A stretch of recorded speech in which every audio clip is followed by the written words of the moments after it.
about a question that is literally everywhere, right? I have gotten this question in Messenger. I have gotten this question personally sent to me on Quora to answer. So I figured, why not hop in and answer it for those who may also have this question, but aren't quite sure how to phrase it. So if you are not sure who I am, or you are joining me for the first time, welcome. I am Laura Reich of laurareich.com, and as a rogue Pinterest powerhouse, I help performing business owners, content creators, and influencers just like you grow profitably the right way with sustainable systems so you can be found first without the tantrums over tech or trading sleep for success. And I do this using my signature framework called Pintastic Growth to Greatness. So let's make Pinterest profitable for you. The biggest question when it comes to getting started on Pinterest for business that I hear all the time is, do I need a website? And the second question that they always ask is, do I need to own that website? I get clients who are brand new to online business and don't have a website yet. I get clients who are Etsy shop owners. I even get clients who are in a distributor company like Young Living or LuLaRoe. And they've heard of the benefits of using Pinterest and are wondering how they can utilize it if, one, they don't even have a website, or two, they can't claim it, right? If you're in a distribution company and you're a distributor, you may have a website, but you can't claim it on Pinterest because you don't have access to the back end. And of course, I'm going to preface this by starting that I think everybody with a business should be on Pinterest, but I want to talk to you today about if you can really use the platform to market your business, even if you don't have a website.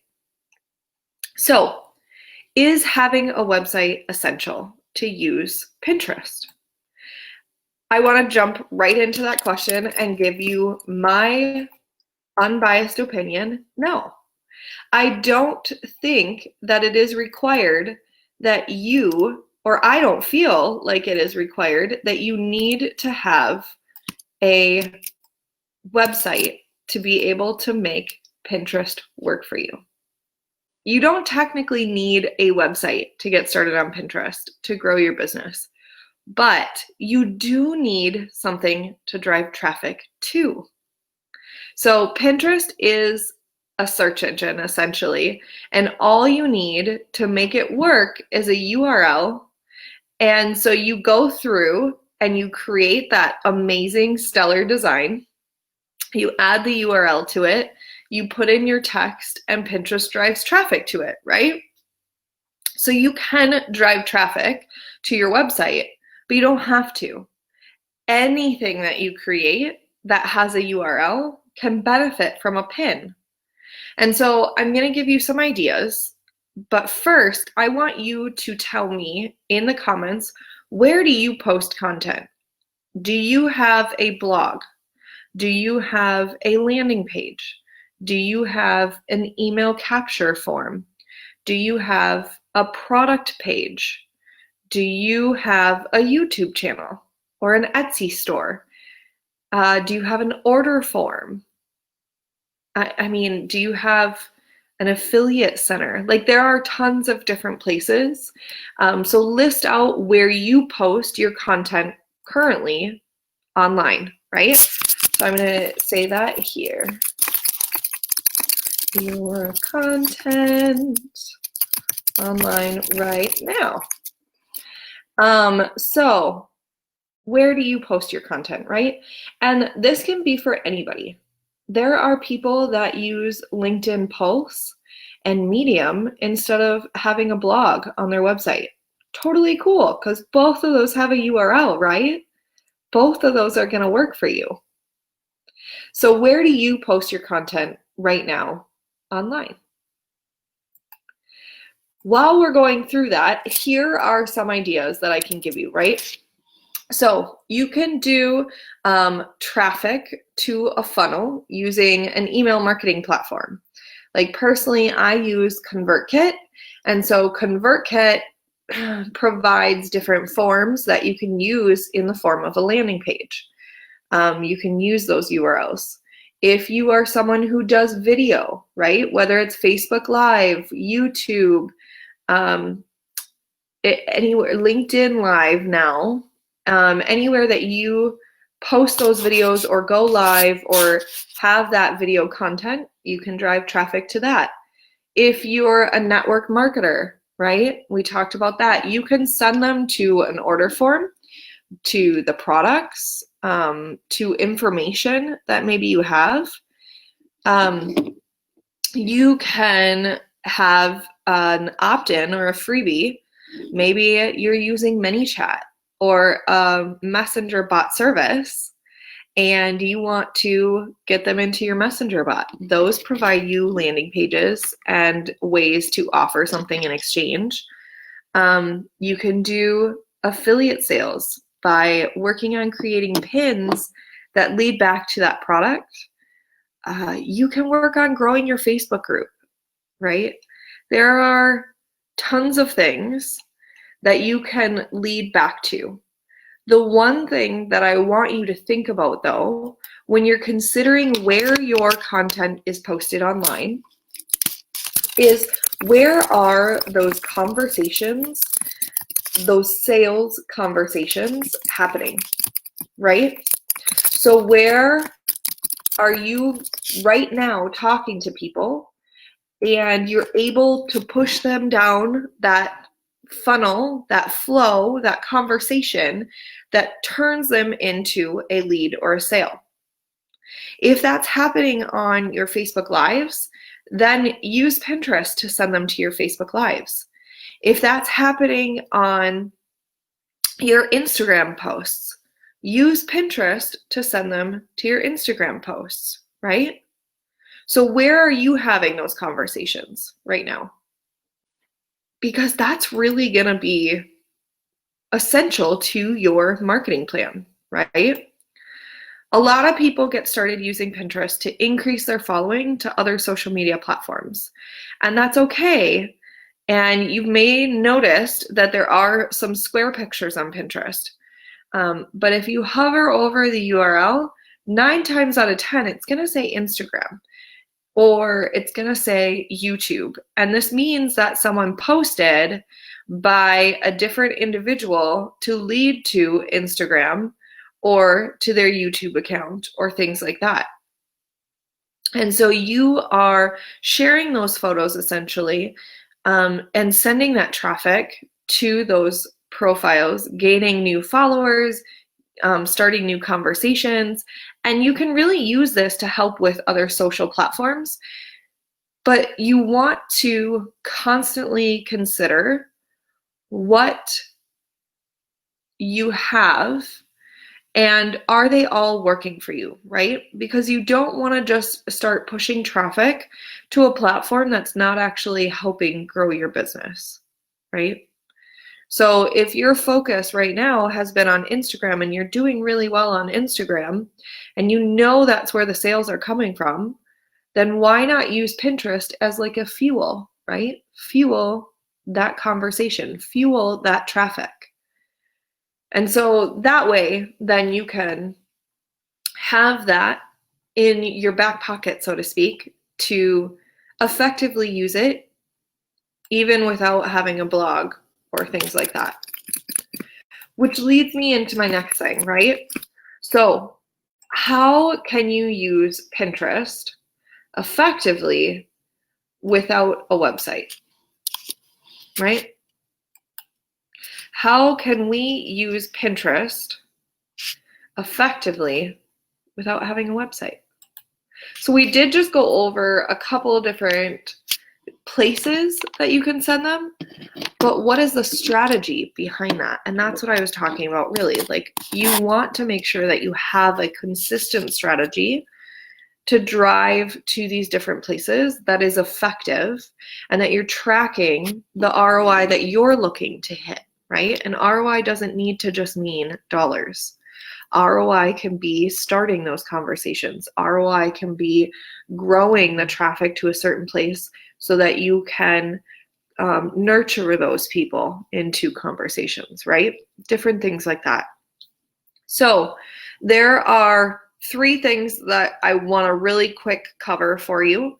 Pinterest is not necessarily a platform that needs you to put in 50 pins a day live on the platform. They have actually stated publicly that no matter if you use Tailwind or a third-party app, right? So speaking to Tailwind specifically, because that's who I use and that's who I recommend, no matter if you use them or schedule directly on Pinterest, it's still going to have the same effect, right?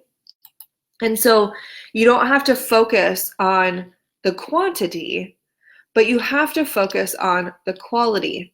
And what I mean by that is being consistent. So staying consistent obviously is going to be the quickest and most effective way to grow in anything you do in marketing, but more so on Pinterest as well, because Pinterest itself has even said that it loves consistency. The way that you consistently pin on Pinterest is by using a scheduling tool and just making sure that you are keeping that fresh content, right? And that doesn't necessarily mean you have to post a new blog post every single day. That just means if you don't have a ton of places where you can attach a URL, you do 1 pin a day, right? I have a case study on my website that talks about how I have one client who we schedule 5 pins a day, and I have another client who we schedule 14 pins a day, and both of them are getting equal amounts of traffic, right?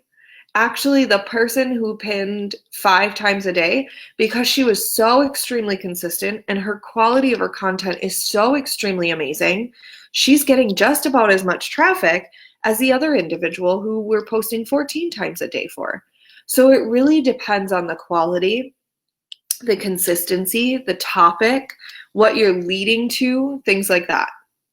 So I highly recommend taking time before you just jump into it and figuring out how can you stay consistent on the platform, right? The second thing is your strategy. You don't want to just willy-nilly send traffic to anywhere.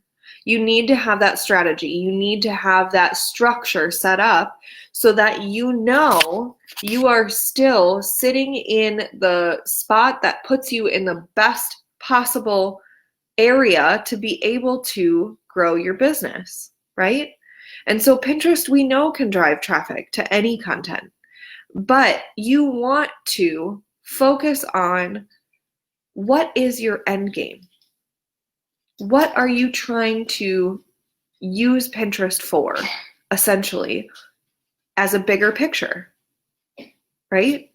So go ahead and tell me if you use Pinterest, great. If you don't use Pinterest, still, I want to hear your answer. But when you think of using Pinterest for your business, what is your end game? What do you see as the bigger picture for your business, right? So for me, the end game for me is traffic back to certain blog posts and landing pages, because I do have that content online. And I know that when they get to my content online and my Facebook Lives, I'll put that in there too. But I know when I get to that and they read that or listen to that or watch that, that I have those conversations. I know that I'm able to reach out to those people because now they've connected with me. And now I know what they're needing and what they're hoping for, and then I can better serve them, right? So what is your end game? Whether you're using Pinterest right now or not, you still have a strategy for your business. So let me know what that is. So a couple of things that you could think about for your end game is affiliate marketing, social media growth, right? Email list growth, blog post growth, things like that. The third thing that I want you to think about too, and then I'll wrap this up for you guys, is Pinterest loves new content. This is not something that's new for them. This is something that they're making more prevalent though, is they want people to know that Pinterest loves fresh content. And that's why it is an amazing platform for us as content creators. And you're probably saying, okay, Laura, but I'm not a content creator. Do you post on Facebook? Do you post on Instagram? Do you have a blog? Do you post on LinkedIn? Do you have a Facebook group? You're a content creator. So in the past, we've talked about how pinning other people's content will help people to view your profile and things like that. But nothing is set in stone. I actually teach people the best ratios of your content to other people's content, to finding influencers to share your content, things like that in my Pintastic Rockstars program. But this is one of the reasons that I do think everyone eventually should get to have a website that they own and utilize and can put new content on a regular basis, but it doesn't have to be from the get-go, right? Build up to that. So no matter if you stay consistent with posting on Facebook or posting on LinkedIn, you have new content. So think of different ways that you can feature that content on Pinterest with keywords and targeting to reach the right people, right? And if you are someone who does have a website and are looking to claim it or set up rich pins or have your products shown on Pinterest, things like that, I do have a blog on my website that I will link to that walks you through how to actually claim it on Pinterest so that you can see the better analytics on the back end. It helps you set up those foundations for your Pinterest traffic strategy, things like that. So this is, I hope, helpful for you guys in terms of just really determining what needs to be done on the platform. Do you need to have a website? Do you not need to have a website? How can you make it work for you if you don't have one? Things like that. If you are someone who is like, okay, that's amazing, but I kind of got stuck with the strategy piece you were talking about, Laura. Or I know I have content out there, but it's really hard for me to determine what's going to be utilized the best and how I can use the right keywords and hashtags to bring people to those content pieces, right? So if that's you, or if you're someone who is like, this was completely over my head and I need help, I don't understand, but I know Pinterest is a great place where I should be.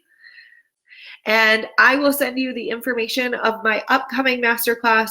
We dive from beginning to deep into all the things Pinterest and really kind of just help you start to focus more on what type of a strategy you should have for the platform, how to be able to utilize it, and how to use it for your strategy in less than 1 hour a week. All right, you guys, thank you so much for hanging out with me today, and I will catch you guys all later.